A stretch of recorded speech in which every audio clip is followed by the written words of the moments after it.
ये अब सबकी माँ बनने वाला है। माँ बनने वाला है, सबकी मदर बनने वाला है इंडिया। देखिए हाँ। माँ जो होती है प्यार से समझाती है, हाँ। और इंडियन जो है वो प्यारे लोग हैं और प्यार से बात करते हैं। अब वो देखे ना, अब मुसलमानों के 6 मुल्क हाँ। इंडिया को अपना बड़ा बना रहे हैं, माँ को ला रहे हैं हाँ। कि माँ हमारे सर पे बैठो तो हमारी कोई कदर होगी। जितनी इंडिया में माँ की इज्जत है, औरत की इज्जत है, इतना पाकिस्तान में नहीं है। इसीलिए हम पीछे हैं। हालांकि हमारा इस्लाम कहता है, हमारा दीन कहता है कि आप औरतों की इज्जत करें, मगर जितने हिंदू लोग औरतों की इज्जत करते हैं पाकिस्तानी नहीं करते हैं। इसीलिए हम लोग पीछे आप हैं। क्या समझ रहे हैं कि गल्फ कंट्रीज इंडिया के साथ बैठ रही हैं और कितनी बड़ी पावर है जी। इंडिया उनके साथ ट्रेड कर रहा है, इंडिया उनके साथ बातचीत कर रहा है। इंडिया जो है, पहले अगर बात करें तो पहले भी गल्फ कंट्रीज के साथ इंडिया का ताल्लुक बहुत अच्छा था। इस मीटिंग के बाद तो और भी स्ट्रांग होने वाला है। बिल्कुल उनकी ट्रेड डबल होने वाली है। ठीक है, अब हमारे अगर पाकिस्तान के लोग किसी मुल्क में होंगे तो हम उससे अगर ताल्लुकात खराब करते हैं तो सारा हमारे पाकिस्तानियों पे असर पड़ेगा ना। अब इंडियन जो है इन 6 मुल्कों में हैं, उनके काम कर रहे हैं, उनका म्यार अच्छा है, कारोबार अच्छा है उनके, बल्कि इंडिया के इन्वेस्टर भी उन मुल्कों में अपना पैसा भी लगाया हुआ है। ऐसा ही है, तो हाँ। अब इसी वजह से उसको उन्होंने बिठाया सर पे। मुझे तो लगता है अब फलस्तीन का भी ये माँ बन के उसका काम हल करेगी मसला। इंडिया हल करेगा क्योंकि मुसलमानों में तो इत्तेफाक ही नहीं है। मुसलमान तो बैठते नहीं है, 2 मुल्क बैठते हैं, 4 निकल जाते हैं। ठीक है, अगर मुसलमानों में इत्तेफाक होता तो आज ये मसले होते ही ना। आज ये इंडिया उनकी माँ ना बनता, पाकिस्तान उनकी माँ बनता। पाकिस्तान क्योंकि सुपर पावर है, पाकिस्तान के पास एटम बम है, इसलिए सारे मुस्लिम कंट्री पाकिस्तान की इज्जत करते हैं। लेकिन अब तो लग नहीं रहा, अब तो हमें कोई पूछ ही नहीं रहा, सब इंडिया की। अब देखें अबू धाबी के जो है प्रिंस वो भी आए हुए हैं इंडिया, और इधर से डॉक्टर एस जयशंकर जो है इस्लामिक कंट्रीज में मौजूद है। दोनों की आपस में बड़ी दोस्ती हो गई है सर। तो इसीलिए पाकिस्तानियों का पता चल गया दुनिया को कि इनके पास एटम बम शायद अब नहीं है। जो अभी हालात बन गए, जिस तरह ये मांग रहे हैं, इन्होंने एटम बम भी उनको दे दिया है। इनके पास कुछ नहीं है। अच्छा। ये सिर्फ बस खाली खोल लेके बैठे हुए हैं। हाँ। इनके पास एटम बम वगैरह कुछ भी नहीं एटम है। बम तो है, ये तो सारे 25 करोड़ पाकिस्तानियों को पता है। होता तो ये दिखाते, किसी पे चलाते, किसी को धमकाते। हाँ। ये तो हर किसी से डरते हैं।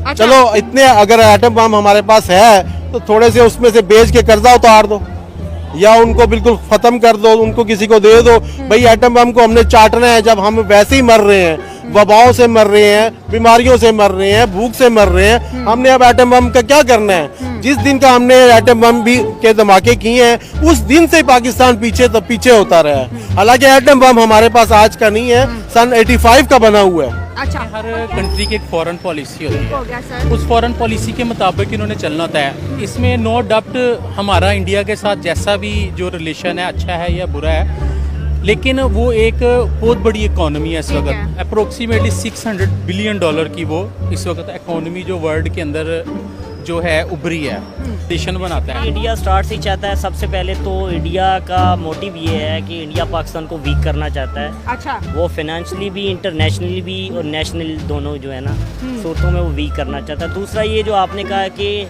इंडिया ने GCC के इजलास में 6 गल्फ कंट्रीज़ को एक टेबल पे इकट्ठा किया। हाँ। सबसे मेन एजेंडा उसका तो ये है कि वो बेसिकली यूरोप में तो ऑलरेडी वो फिट है। हाँ। ठीक है, आप देखेंगे कनाडा में अब दूसरी सबसे बड़ी लैंग्वेज जो है वो इंडियन हो गई है, आपको ठीक पता हो है। गया, सही है। उसके बाद जब गल्फ़ की तरफ आए तो सऊदीया में सबसे ज़्यादा बिजनेसेस जितने भी हैं इंडियन हैं। हाँ, बिल्कुल। सुपरवाइज़र जितने भी इंडियन हैं। ठीक है, दुबई आप चेक कर लें तो आपको पता है सबसे बड़ा मंदिर और जितने अरबों का बनाया वो इंडियन ने बनाया। ठीक है, जिस पे हो गया। विजिट्स भी हुआ ये लास्ट पे। सही हो तो गया, ये ठीक है, बेसिकली हाँ। मोटिव है इंडिया का कि वो यूरोप को तो उसने ऑलरेडी जो है बेसिकली उसने घेरा हुआ है।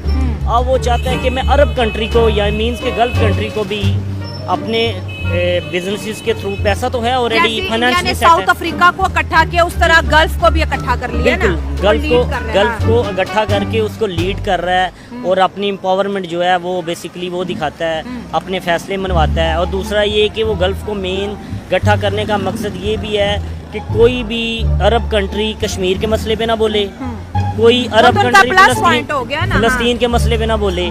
तो ये बेसिकली प्लस पॉइंट है और ये बेसिकली इनके जो हैं वो एडवांटेजेस भी उठाता है ना। ये चीज़ें ये सारी नहीं, मैटर इंडिया करती ने हैं जैसे मैडम। आपने बात की तो एस जयशंकर ने रियाद में यही कहा तमाम गल्फ कंट्रीज के एफएम को कि भाई हमारे 1 करोड़ इंडियन जो है आपको यहाँ पर सर्व कर रहे हैं। Agreed 100% agreed. ये बेसिकली प्लानिंग है ना उनकी, वो उनकी गवर्नमेंट अपर लेवल तक खेलती है। हाँ। ठीक है, वो अगर वो उनके राह जो है वो बेसिकली अगर किसी चीज़ पे इन्वॉल्वमेंट है इंटरनेशनली, तो वो खुद भी वाज़ह तौर पे आपको जो है ना वो प्रोमिनेंट होते हैं इस चीज़ पे कि भाई हम ये कर रहे हैं, हम इस चीज़ के लिए कर रहे हैं, हमारा ये मोटिव है। ठीक है, वो कुछ चीज़ें मोटिव एज आ हमें दिखाते हैं, कुछ चीज़ें वो जो है वो इंटरनली भी कर रहे होते हैं। तो ये बेसिकली मैडम ये सारी उनकी प्लानिंग है। वो अपने आप को एक अपर कंट्री के तौर पे लाना चाहते हैं कि गल्फ पे भी उनका राज हो और यूरोप पे भी उनका राज हो। यूरोप पे तो क्रिकेट को देख लें, क्रिकेट में जय शाह हाँ, जय